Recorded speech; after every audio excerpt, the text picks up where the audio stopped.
На здравичка, колеги, знам, че с нетърпение чакате да направя едно видео.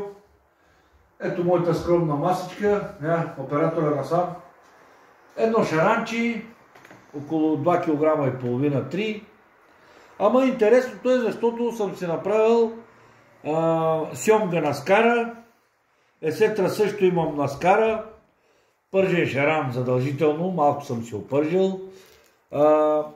Това е сом. Сом съм си опържил. И каракуда задължително. Съм си опържил, пълнен шаран има.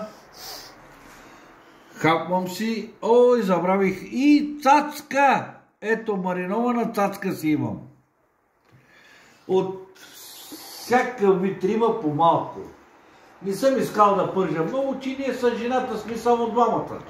Избре, защо не си викнал твоите колеги рибари? Да викна моите колеги рибари, ще ти кажа защо. Сега ще кажа и на моите приятели защо. Защото когато ги викам за риба, един вика нямам време. Другия вика, трябва да обърна внимание на жена си. Третия вика, жената не ме пуска. И аз какво да им се обаждам сега? Да им създавам проблеми. Да ги викам тук. По-добре да си седат в тях, да не им създавам проблеми. Айде на здравичка, приятели, живи и здрави и наслука, колеги. Честит празник!